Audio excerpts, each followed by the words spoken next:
Muy buenas, profesoras y profesores. El día de hoy, con Matías Barcos y yo, Pablo Millán, nos tocó resolver la pregunta número 2 de la evaluación 4 del taller. Bueno, la pregunta 2A nos dice lo siguiente: los ideales primarios de Z son el conjunto 0 y el generador de P elevado a la n, donde P es un número primo y n un entero positivo.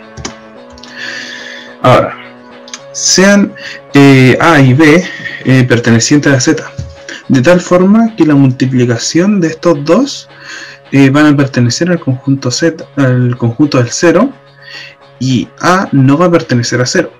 Es decir, de que al multiplicar A por B nos tiene que dar 0.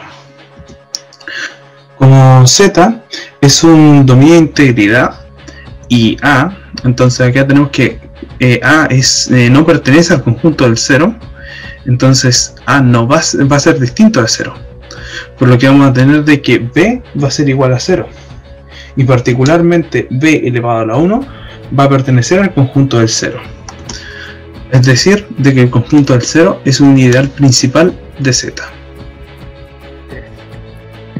Ya, para el caso del generado de P a la n, vamos a tomarnos A y B en Z, dado que el producto está en el ideal, pero A no está en el ideal.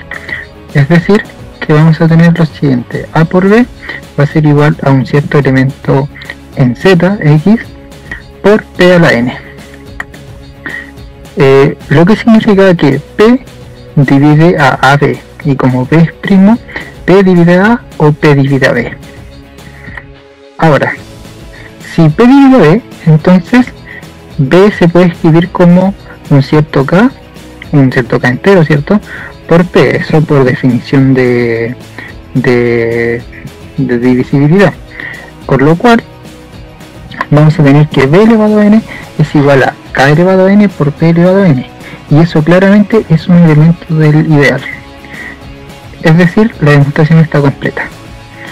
Ahora vamos a analizar el caso si P divide A. Si P divide a A se puede escribir como un cierto K1 por P. Y luego podemos reordenar la ecuación y reescribirla de esta manera. K1 por B es igual a X por P elevado a n menos 1. Podríamos decir que dividimos por P para eliminar a ambos lados de la igualdad un primo P. Se podría decir que eso es lo que ocurre. Las ecuaciones son equivalentes, puesto que si multiplicamos ambos lados de la igualdad de P, obtenemos la ecuación anterior. Bueno, esto significa o implica que P divide a K1 por B, al producto. Y como B es primo, nuevamente tenemos que P divide a K1 o P divide a B. Si P divide a B, ya sabemos lo que va a pasar, la demostración va a estar completada. Así que no nos interesa analizar ese caso, nos interesa analizar el caso en que P divide a K1. Si P divide a K1, el proceso va a continuar iterativamente hasta la ecuación Kn-1 por B igual a X por P. ¿Por qué? Porque K1 por B no lo podemos tomar, no lo podemos dividir por P, porque si lo dividimos por P estaríamos diciendo que A es igual a un cierto Kn multiplicado por P elevado a n. Y esto quiere decir que A, ¿cierto?, está en el generado de P a la n. Ahora, como A no está en el generado de P a la n, entonces no podemos hacer esa división. Y como P tiene que dividir a uno de los dos, P divide a B. Y ya sabemos que cuando P divide a B, la demostración está lista. Vamos a limpiar. Ahora vamos a proceder a ver el resto de los casos. Y para eso vamos a proceder por absurdo. Vamos a suponer que el generado de M es un ideal principal. Con M un número compuesto salvo por potencias de un solo número primo P. O sea, este ideal M distinto del caso anterior. Y por cierto, también distinto el caso 0. Ahora tomémonos dos elementos en Z, A y B, tales que el producto esté en el ideal, pero A no esté en el ideal. Con lo cual tenemos que A por B será igual a un cierto elemento X que esté en Z multiplicado por M. Luego, por el teorema fundamental de la aritmética, tenemos que M se escribe como un producto de ciertos números primos PI elevados a ciertos exponentes, sus exponentes correspondientes, C elevado a I. Y con esto, notemos que estos números primos PI al menos tienen que ser 2, por la condición que le dimos a M de ser compuestos salvo potencias de un solo número primo. Entonces estos PI distintos tienen que ser al menos 2.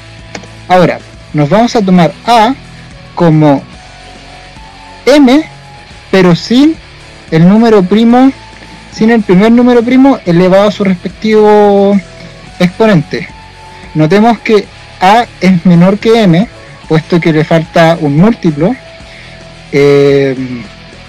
un divisor de hecho, y por lo tanto A no está en M, es decir, A no está en el generado M, es decir, A cumple la condición de la hipótesis. Y ahora, si nos tomamos X igual a 0, podemos hacer la siguiente factorización.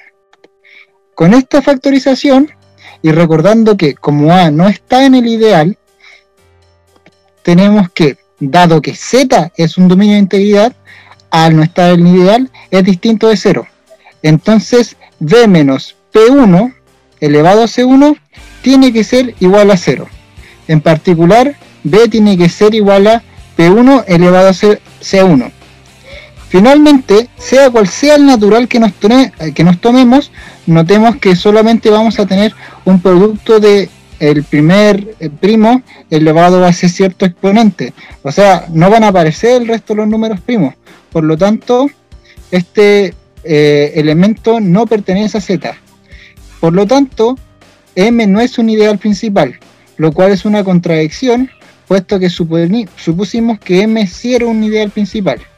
O sea que, en este caso, tenemos el resto de los casos que no son ideales principales de Z. En particular, este caso nos deslumbra porque era necesario el caso anterior, P elevado a N, ya que si M estuviese formado solo por un número primo elevado a un cierto número natural, no podríamos dar la hipótesis que dimos para decir que M no es un ideal principal. Listo. Ahora la pregunta 2b dice lo siguiente: todo ideal primo de R es un ideal primario. Demostración: sea Q un ideal primo de R y A como B pertenecen a R, de tal forma de que la multiplicación de A y B van a estar en Q. Luego, como Q es primo, vamos a tener dos casos: una en que A va a estar en Q, o bien B va a estar en Q. Si analizamos el caso de que A no pertenece a Q, eso va a implicar directamente de que B va a estar en Q. Por lo tanto, particularmente para un B elevado a la 1, va a pertenecer a Q. Por lo tanto, es decir esto que Q es un ideal principal. Ahora, en el otro caso, cuando B no pertenezca a Q, esto va a implicar de que A va a estar en Q. Y particularmente ocurre lo mismo, va a haber un A elevado a la 1 perteneciente a Q, por lo tanto podemos decir de que Q es un ideal principal. Finalmente concluimos de que Q ciertamente es un ideal principal.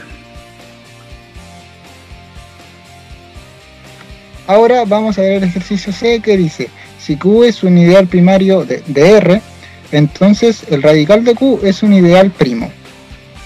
Para la demostración, tomémonos dos elementos A, B en R, tales que el producto está en el radical de Q, pero A no está en el radical de Q.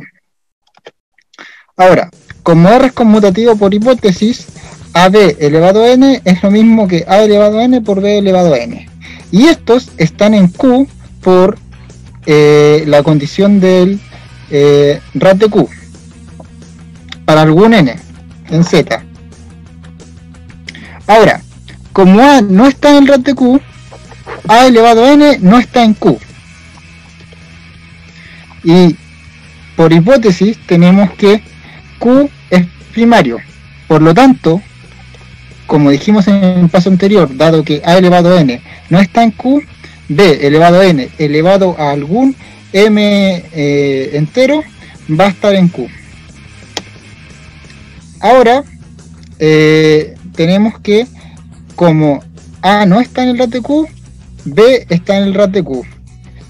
Si invertimos la situación teniendo que el producto AB está en el RAT de Q, pero B no está en el RAT de Q, la situación es análoga.